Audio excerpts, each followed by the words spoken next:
ये बात तब की है जब मैं 18 साल का था और मुझे जंगल के सुनसान रास्तों पर बाइक राइडिंग करना बहुत पसंद था। मैं गोवा के ग्रामीण इलाके में रहता था और कई वीरान जगहों को एक्सप्लोर किया करता था। उन दिनों मैंने अपनी बाइक निकाली और चोरला घाट की तरफ निकल पड़ा, जिस सड़क पर मेरे पेरेंट्स का पुराना घर था। ये सड़क काफ़ी अंदर तक जाती है, जो घने पेड़ों और खेतों के बीच से होकर गुजरती है। उस दिन मैं बाइक राइडिंग के लिए जंगल में एक रास्ता ढूंढने की उम्मीद में आगे बढ़ता रहा, जिसके बारे में मेरे एक दोस्त ने मुझे कुछ दिन पहले बताया था। उसने कहा था कि एंट्रेंस गेट क्रॉसिंग साइन से थोड़ा आगे होगा।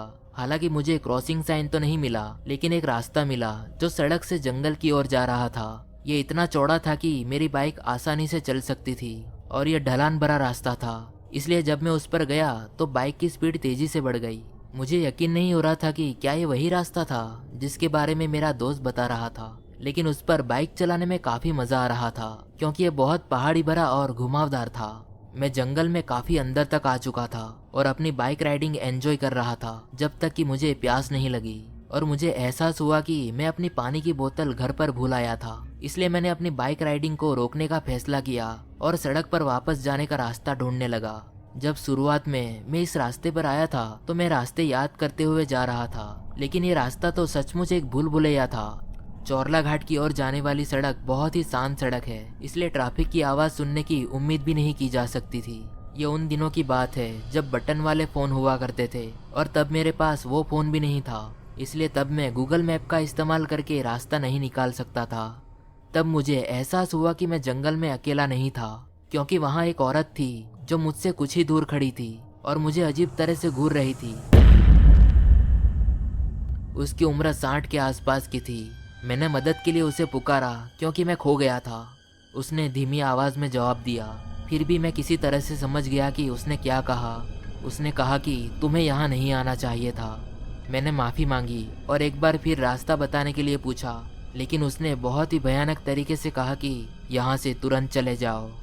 मैं वहाँ एक सेकंड भी नहीं रुका। मैं चला गया और फिर से रास्ता ढूंढने की कोशिश करने लगा, लेकिन आगे हर 5 मिनट में मुझे वो औरत दिख रही थी जो मेरी ओर देखे जा रही थी, और वो ज़्यादा दूर नहीं थी। ये कुछ समय तक चलता रहा, लेकिन जब एक बार फिर मेरी नज़र उस पर पड़ी तो मैं कुछ देर के लिए एक बड़े पत्थर के पीछे छिप गया, और जब एक बार फिर मेरी नज़र उस पर पड़ी तो मैं उससे दूर भाग गया। मैंने काफ़ी देर तक इंतज़ार किया और जल्दी ही अंधेरा हो गया। मैं बहुत ज़्यादा घबराने लगा था। इस भूल भुलैया को पार करने की कोशिश में मुझे आधा घंटा और लग गया और इतना अंधेरा हो गया था कि मैं बाइक से इधर उधर नहीं जा सकता था। अब मुझे मुश्किल से ही रास्ता दिखाई दे रहा था। मैं इतना थक गया था कि मुझे बैठना पड़ा और थोड़ी देर सांस लेनी पड़ी, लेकिन मुझे अंदर से ऐसा महसूस हो रहा था जैसे मुझ पर नज़र रखी जा रही है। और मैं सही था, क्योंकि अचानक थोड़ी दूरी पर वो बूढ़ी औरत ठीक मेरे सामने थी। मुझे कुछ दिखाई नहीं दे रहा था। तभी वो भयानक तरीके से हंसने लगी और अजीब आवाज़ें निकाल रही थी। मैं बहुत घबरा गया था। मैंने अपनी बाइक को नीचे फेंक दिया और बहुत तेज़ी से वहाँ से भाग गया, और यह आखिरी बार था जब मैंने उसे देखा था। मैं जंगल में भागते हुए चिल्लाने लगा। जंगल से बाहर निकलने का रास्ता ढूंढने की कई कोशिशों के बाद आखिरकार मुझे कुछ ही दूरी पर एक घर से रोशनी दिखाई दी। मैं जितनी तेज़ी से दौड़ सकता था दौड़ा, उसके पास गया और दरवाजे की घंटी बजाई। एक बूढ़े आदमी ने दरवाज़ा खोला। मैंने उससे पानी मांगा और घर पहुंचने के लिए मदद मांगी। शुक्र है कि वो अच्छा निकला और उसने खुशी से मुझे अपने घर तक छोड़ने में मदद की। जब मैंने उसे जंगल की उस बूढ़ी औरत के बारे में बताया तो वो घबरा गया और कहा कि पिछले महीने हमारे इलाके में 3 लोग लापता हो गए थे। उसने ये भी कहा कि मैं जिन रास्तों के बारे में बात कर रहा था वहाँ दूर दूर तक कोई भी नहीं रहता। ये सुनकर मेरे रोंगटे खड़े हो गए। बेशक मैं परेशानी में था क्योंकि मैं अपनी बाइक जंगल में छोड़ आया था, लेकिन मुझे वहाँ से सही सलामत निकलना था, इसलिए मैंने उसकी परवाह नहीं की।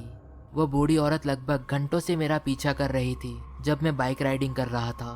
तब से मैं दोबारा कभी उस रास्ते पर नहीं गया।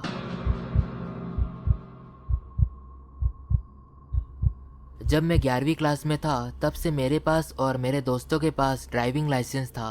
हम सब बाइक पर घुमा करते थे। हमारा शहर इतना बड़ा नहीं है, लेकिन हम सभी लोग छोटी छोटी बाइक राइडिंग किया करते हैं, और खासकर हमें रात में बाइक राइडिंग करना पसंद था, और वो भी मेन रोड पे। वो शुक्रवार की रात थी। काफ़ी देर हो चुकी थी, शायद आधी रात होने वाली थी। मैं बाइक से अपने 2 दोस्त शुभम और रुद्र के साथ मेन रोड पर गया। जो यहाँ से 15 मिनट की दूरी थी। वहाँ अभी भी कुछ लोग रोड पर घूम रहे थे और बाइक पर हम सब इधर उधर घूम रहे थे। हम रोड पर एक पार्किंग एरिया में वक्त बिता रहे थे, जहाँ हम अक्सर आराम किया करते थे। उस समय पार्किंग एरिया में ज़्यादा कार नहीं थी, वहाँ एकदम सन्नाटा था। कुछ मिनट बीत गए, तभी अचानक शुभम ने कहा कि उसे पूरा यकीन है कि उस कार में बैठा आदमी ऐसा लग रहा है जैसे वो हमें देख रहा हो, इसलिए हमने कहीं और जाने का फैसला किया। हम बाइक से पार्किंग एरिया से बाहर निकले और मेन रोड पर वापस आ गए। हमारे कुछ ही देर बाद वो कार भी पार्किंग एरिया से निकल गई। कार हमारे पीछे चल रही थी, लेकिन ज़्यादा करीब नहीं। हम बहुत घबरा गए। ड्राइवर ने शायद सोचा होगा कि हमें इसके बारे में पता नहीं है। उसने अपनी कार की लाइटें बंद कर रखी थी। मैंने अपने दोस्तों को मेरे घर चलने को कहा। मेरा घर सबसे नज़दीक था और हमने इतनी तेज़ बाइक चलाई कि हमें वहाँ पहुँचने में सिर्फ 5 मिनट लगे। इससे पहले कि वो कार ड्राइवर हमें देखे, हम तेज़ी से घर के पिछवाड़े की तरफ भागे और उसके देखने से पहले ही हम अंदर भाग गए। हम पिछले दरवाजे से मेरे घर में घुसे। मेरे पापा अभी भी जाग रहे थे और वो लिविंग रूम में टीवी देख रहे थे। हम सभी ने उन्हें कहा कि क्या वो बाहर जाकर देख सकते हैं कि कार वहाँ है या नहीं। वो कुछ सेकंड्स के लिए बाहर निकले और ये कहते हुए अंदर वापस आए कि बाहर तो कोई कार नहीं है। पापा फिल्म देखने के बाद बिस्तर पर चले गए और कुछ मिनट बाद शुभम और रुद्र अपनी बाइक पर निकल गए। 20 मिनट भी नहीं हुए थे कि मैंने घर के पिछवाड़े से कुछ सुना। मैं अपने बिस्तर से उठा और बाहर निकला। मैं अपनी खिड़की के पास गया और पिछवाड़े की ओर देखा। उस आवाज़ को अच्छे से सुनने के लिए मैंने अपनी खिड़की को धीरे से ऊपर उठाया। ये किसी चीज़ के खड़खड़ाने की धीमी आवाज़ थी। मैंने अपना सिर खिड़की से बाहर निकाला और देखा कि पिछवाड़े में मौजूद छोटे से कमरे का दरवाज़ा खुला हुआ था, लेकिन ये पता नहीं चला कि वो खड़खड़ाने की आवाज़ किस चीज़ की थी। मैं अपने पापा के कमरे में गया और उन्हें जगाया। वो सबसे पहले मेरे कमरे में आए और उस आवाज़ को सुनने के लिए खिड़की से पिछवाड़े की ओर देखने लगे, लेकिन वो आवाज़ें अब बंद हो गई थी। हम दोनों नीचे की ओर पिछले दरवाजे की ओर भागे और पिछवाड़े की लाइट चालू की। पापा ने पीछे का दरवाज़ा खोला और पिछवाड़े में गए और चिल्लाते हुए कहा कि तुम जो कोई भी हो मेरे सामने आओ। मुझे उनकी चिंता हो रही थी, इसलिए मैं उनके पास गया। हमने पूरा पिछवाड़ा चेक किया, लेकिन वहाँ कोई भी नहीं था। घर के अंदर वापस आने पर हमें पता चला कि जो खड़खड़ाने की आवाज़ें मैं सुन रहा था वो ये थी कि कोई पिछले दरवाजे के ताले के साथ छेड़छाड़ करने की कोशिश कर रहा था, क्योंकि पूरे दरवाजे का हैंडल पूरी तरह से उखड़ा हुआ था। पापा ने मुझसे अपने कमरे का दरवाज़ा लॉक करके सो जाने को कहा। वो नीचे ही रह गए। उन्होंने लाइट चालू रखकर घर की निगरानी करने का फैसला किया। अगली सुबह उन्होंने कहा कि मेरे जागने से पहले ही पुलिस यहाँ आई थी।